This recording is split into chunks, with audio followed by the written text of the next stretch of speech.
Well, Prophet, it seems like you're in a bit of a jam. I hope you can unstick yourself. Oh, and what you did to my wife, it was nothing. I have others.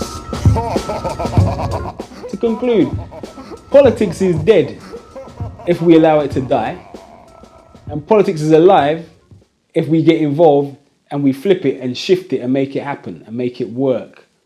All you young people out there watching this, raise your conversation level up a couple of notches. Get your head out of some of these destructive name brand music. Look at Kanye West.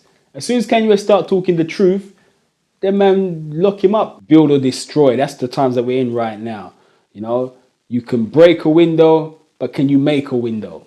We need builders right now. Yeah, we need new ideas. Think of it on this level. You back the Democrats, you got Hillary. You back the Republicans, you got Trump. Over here, you back the Conservatives, you get some madness. You back Labour, Labour-controlled boroughs have the highest rates of racial inequality in the country, and black folk go out and vote Labour again and again like lambs to the slaughter. So, not saying that you shouldn't use your vote. Use your vote wisely.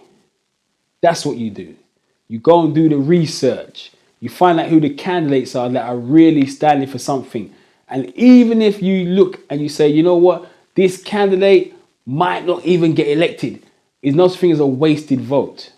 Because every single vote that you cast counts for something.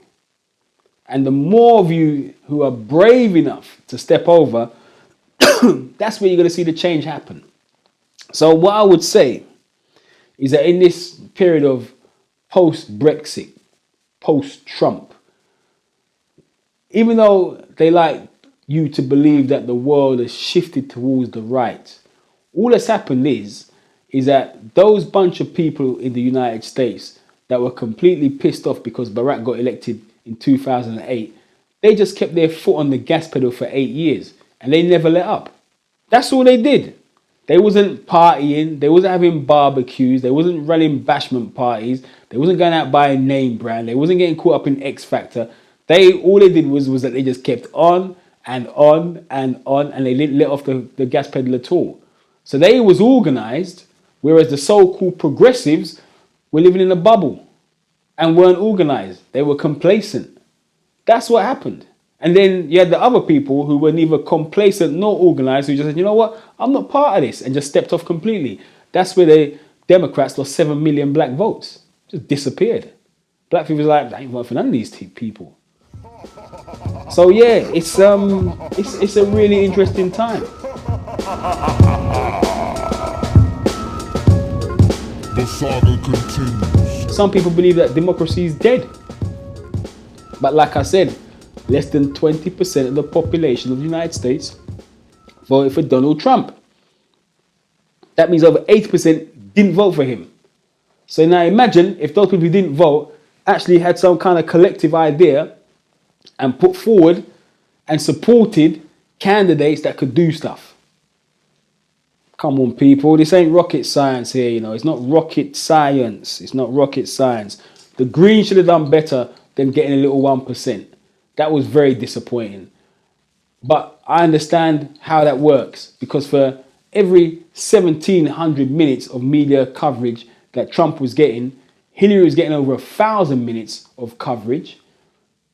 Bernie Sanders was getting 5 minutes for every 1,700 minutes Trump was getting. But then the Green candidate, Jill Stein, she was getting 3 seconds. So people didn't even know she existed. And that's where the problem lies. So however the Greens now have to communicate their message, we know it's not going to be via the mainstream channels, because they're not giving us any support, because we are the exact opposite to what they're about. They're about consumption. We're about preservation. A system built upon consumption is not going to support people who are trying to preserve. They know that. We know that. So let's be clear about this. So let's be slick in how we communicate.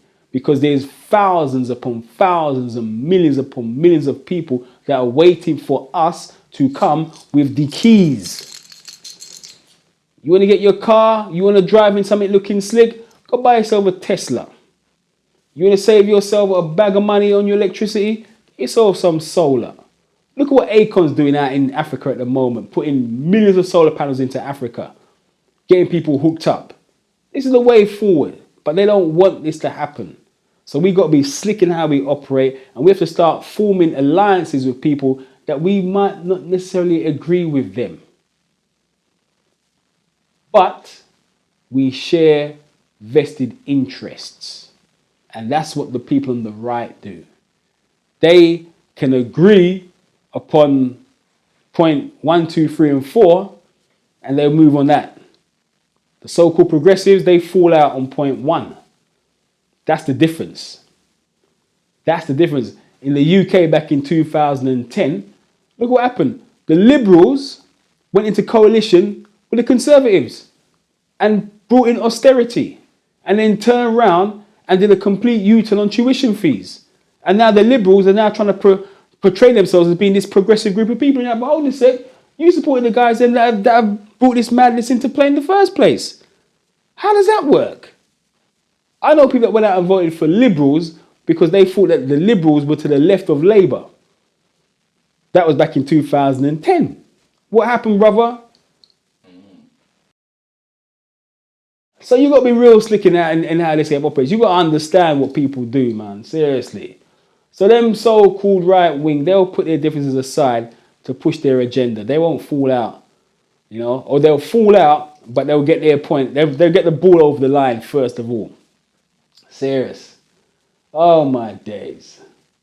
Oh my days. All I can say is, people, is that the Greens have to be bold.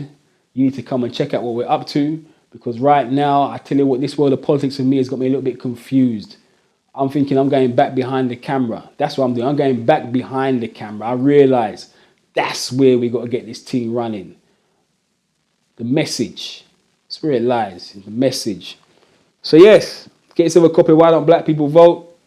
If you're white, watch it. If you're black, watch it. If you're Asian, watch it. If you vote, watch it. If you don't vote, watch it. Trust me. Get the debate moving. Yo, Prophet, ignorance is tired of you following them around. We about to put an end to that right now. Animosity, fear, get 'em.